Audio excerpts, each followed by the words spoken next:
ఇద్దరు పిల్లలు మాట్లాడారు, స్టూడెంట్స్ మాట్లాడారు.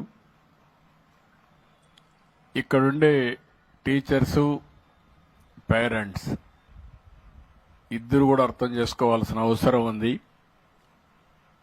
ఈ సెల్ ఫోన్లు కానీ ల్యాప్టాప్లు కానీ ఏవైతే ఎలక్ట్రానిక్ ఇవన్నీ ఉన్నాయో దాని పట్ల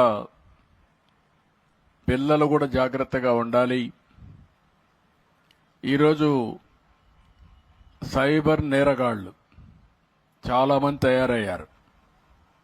తయారయిన తర్వాత మనం చూస్తే చాలా ఒకటి రెండు కాదు, ఏదో ఫ్రెండ్షిప్ చేసినట్టు చేయడం, మాయమాటలు చెప్పడం, మభ్య పెట్టడం, వాళ్ళ జీవితాలతో ఆడుకునే పరిస్థితికి వచ్చారు. స్నేహం అనే పేరు పెట్టి అక్కడి నుంచి వాళ్ళ జీవితాన్ని నాశనం చేసి అదే మరిగా అశ్లీలమైనటువంటి ఫోటోలు కూడా తీసి బ్లాక్మెయిల్ కూడా చేసే పరిస్థితికి వస్తున్నారు. అంటే సమాజంలో ఒక మంచి జరిగినప్పుడు దానికి ఇంకొక కోణంలో చెడు కూడా ఉంటుంది.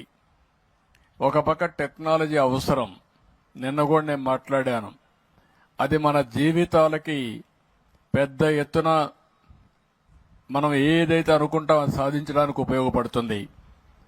అదే సమయంలో ఇలాంటి టెక్నాలజీ ఉపయోగించుకొని అవసరమైతే మన పేరుతో ఉండే మన డబ్బులు కూడా మన బ్యాంకులో దోచేసుకునే పరిస్థితులు కూడా వస్తున్నారు. ఒక్క నేరం కాదు, ఒక పక్క మోసం కూడా చేసి ఇంట్లో మనల్ని మిస్లీడ్ చేసే పరిస్థితి కూడా వస్తారు.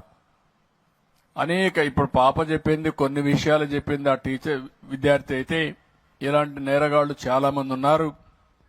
అందుకే సైబర్ నేరగాళ్ల పట్ల మనం జాగ్రత్తగా ఉండాలంటే మనం ఏ విధంగా పనిచేయాలో మీరు అందరూ అర్థం చేసుకోవాల్సిన అవసరం ఉంది. ఎప్పుడు కూడా ఒక మంచి గాని ఒక చెడు గాని రెండు కూడా మీరు చూస్తే 24 గంటలు ఫోన్ చూడడం కూడా ఒక వ్యసనం.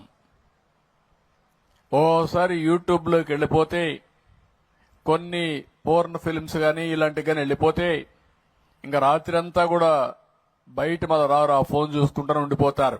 అదొక అడిక్షన్, అదొక బలహీనత. అలాంటి సమయంలో ఇంకా పిల్లలు చదువుకునే పరిస్థితి కూడా ఉండదు, చాలా ఇబ్బందులు వస్తాయి. కాబట్టి తల్లిదండ్రులు అన్ని జాగ్రత్తలు తీసుకోవాలి, టీచర్లు కూడా జాగ్రత్త తీసుకోవాలి. అప్పుడే ఇది సాధ్యం అవుతుంది. మళ్ళీ కూడా ఎప్పటికప్పుడు మాట్లాడుకుందాం. పిల్లలు చాలా చక్కగా చెప్పారు.